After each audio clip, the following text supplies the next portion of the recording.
Ya jadi sekarang antum kalau mau besar tergantung kegundahan antum apa. Kalau antum urusannya cuma urusan dibuat sedih sama teman update status, itu sih nggak jadi orang besar. Anak-anak muda kegundahannya hal yang sepele remeh temeh tidak akan pernah jadi orang besar. Jadi mulailah antum memikirkan umat ini. Seorang ahli tafsir mengatakan kalau ada orang yang mati sibuk mikirkan diri sendiri terus mati dia, maka dia mati kerdil. Yang mati besar adalah orang yang meninggal dalam keadaan memikirkan umatnya. Itu anak muda. Pikirkan umatnya. Itu difikirkan sampai menjadi kegelisahan. Karena kegelisahan itulah yang akan mendorong dia untuk bergerak. Terus apa yang bisa saya lakukan? Untuk Salahuddin memikirkan bagaimana cara membebaskan Palestina, Muhammad Al-Fatih berpikir bagaimana bisa menembus benteng tebal Konstantinopel.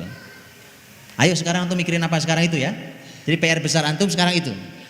Pikirkan sesuatu tentang umat ini, kemudian setelah itu sampai dia menjadi sebuah kegundahan yang menjadi pendorong energi. Energi antum akan berlipat-lipat untuk bergerak luar biasa. Ya jadi pikirkan ya, jangan yang sepele, jangan yang remeh. Wah urusan cuma nyari kerjaan aja kok galau. Urusan nyari pasangan aja kok galau. Nggak menarik banget Pak. Sangat tidak menarik anak muda yang dipikirkan cuma begituan. Bukan itu tidak penting. Bukan itu tidak penting teman-teman. Pekerjaan buat laki-laki apalagi penting. Pasangan apalagi juga sangat penting. Tapi lihat itu. Anda harus, teman-teman harus sudah segera selesai di urusan pribadi agar segera bisa mengurusi umat ini. Karena kalau antum saja belum selesai ngurusi diri sendiri, bagaimana ngurusi orang lain? Kalau belum selesai memikirkan diri sendiri, bagaimana memikirkan umat ini? Paham ya? Jadi itu titik kesamaan antara Salahuddin dan Muhammad Al-Fatih. Dan tidak sederhana teman-teman. Yang difikirkan itu sebesar itu. Anak muda. Zaman itu kan orang juga mikir apa yang bisa dilakukan oleh seorang anak muda Salahuddin. Oh Salahuddin itu aslinya orang Tikrit, orang Irak Pak. Dari Irak pindah ke Aleppo, ke Halab, Suria. Dari Suria kemudian masuk ke Mesir. Dari Mesir membebaskan Palestina. Dan ajaib Salahuddin itu teman-teman dirahmati Allah. Itu membebaskan Palestina tahun berapa? Lah, tahun berapa membebaskan? Di perang Hittin tahun 583. 583 Hijriah. Salahuddin meninggal tahun berapa? 589. Antum bisa bayangkan ada orang yang hidup dengan kegundahan terbesarnya, kemudian berhasil dia menjalankan kebesaran cita-cita untuk membebaskan Palestina. Gak lama setelah itu meninggal Pak. Jadi seakan Salahuddin dihadirkan Allah hanya untuk bebaskan Palestina, kemudian cukup tugasmu sampai di situ, kembalilah kepadaku. Ya Tuhan nafsul mutmainnah, irji'i ila rabbiki radiyatan mardiyah fadkhuli fi ibadi wadkhuli jannati. 583 dia usir keluar pasukan Salim. 589 beliau meninggal. Karena itulah maka ketika Muhammad Al-Fatih berhasil membuka Konstantinopel, kan? Tahun berapa? 857 Hijriah. Tapi meninggalnya masih lama. Ya kan? Sempat Muhammad Al-Fatih sempat berpikir untuk istirahat dari kepemimpinan. Karena sudah cukup. Apa yang dia inginkan, kegelisahan selama ini yang tidak bisa ditembus oleh muslimin selama 8 abad lamanya. Dan antum lihat, ini kan sebenarnya berawal dari kalimat Rasul SAW kan tentang Konstantinopel itu. Karena Nabi menyampaikan tentang hal itu, Konstantinopel itu, teman-teman. Maka sahabat ketika menyampaikan hadis Nabi itu semua ikut memeras otak gimana caranya kita menguasai Konstantinopel. Tapi Nabi kita sudah sampaikan, itu pasti akan jatuh di tangan muslimin. Cuma benteng itu terlalu kuat dan itu sebuah kekuatan besar.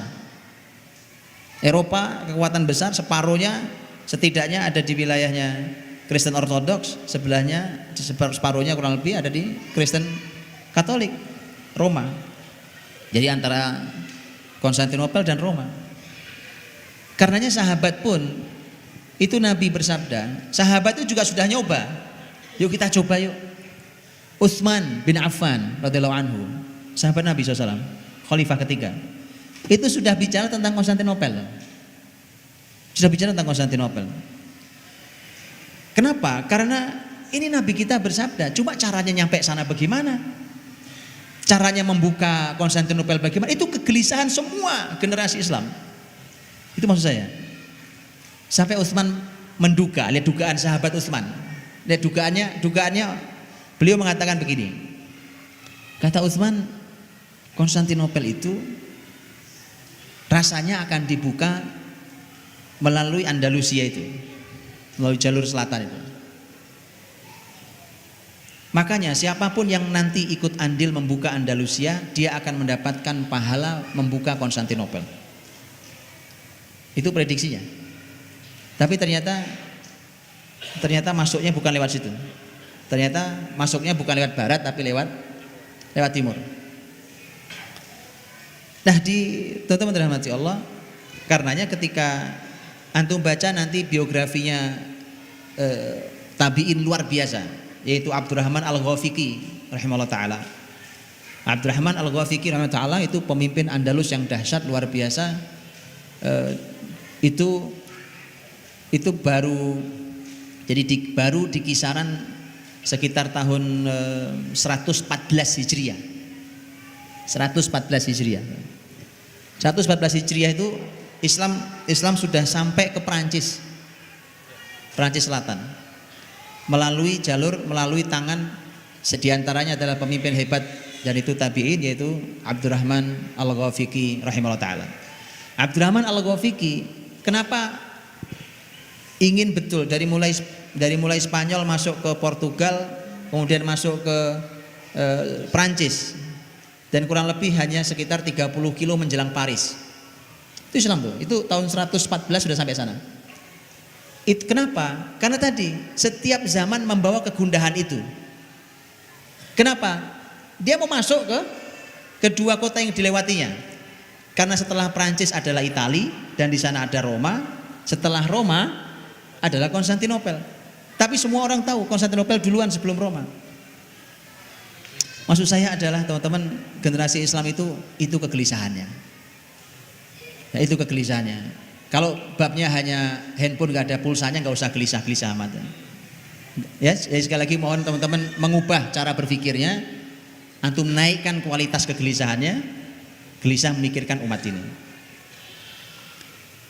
Maka itulah kegelisahan seorang Muhammad Al-Fatih, apalagi itu memang sengaja dimasukkan. Jadi kegelisahan itu bukan tiba-tiba hadir, dia sengaja dimasukkan. Ini bedanya antara kegelisahan yang membahayakan dengan kegelisahan yang menghasilkan hal yang positif. Itu sengaja dimasukkan, baik Salahuddin ataupun Muhammad Al-Fatih. Muhammad Al-Fatih juga begitu, karena antum tahu bahwa dari mulai kakeknya, bapaknya, ibunya, gurunya semua memasukkan pesan tentang Konstantinopel. Maka ketika dia sudah selesai dalam tugasnya membuka Konstantinopel dan berhasil,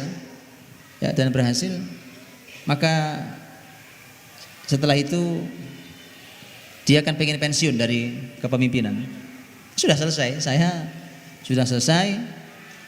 sudah sampai pada puncaknya. Bahkan Muhammad Al-Fatih setelah menaklukkan Konstantinopel, dia naik ke bukit, dia naik di ketinggian, kemudian dia ngelihat ke bawah, dia bilang, dari ketinggian inilah tempat yang paling tepat untuk memimpin dunia. Lihat anak muda umur 24 tahun. 24 tahun mikir, ini ibu kotanya dunia, bukan ibu kotanya Turki Utsmani saja. Jadi dia berpikir bahwa ini akan dilebarkan sampai seluruh dunia, dari sini saya akan pimpin. Itu maksud saya ya. Jadi jangan remeh-temeh yang dipikirkan. Ya. Nah, kan antum juga tahu paket hadis antara Konstantinopel itu paketnya dengan Roma. Ada gitu di antara antum yang gelisah mikirkan tuh Roma gimana Pak caranya Roma itu ya. Bagaimana cara sampai masuk ke Roma, mengislamkan Roma. Saya pengen salami paus, saya islamkan, saya syahadatkan tuh paus. Loh, bagaimana caranya Roma jatuh ke tangan muslimin kalau tidak dengan kan? Maka maksud saya teman-teman itu, jadi kegelisahan antum ubah. Sampai sekarang Roma belum selesai urusannya. Oke? Dan masih banyak yang lain. Saya ingin berhenti lama di sini karena ini masalah besar hari ini. Ketika generasi ini tidak hidup dengan kebesarannya, tapi jatuh karena keremehannya. Atau harus hidup dengan kebesaran.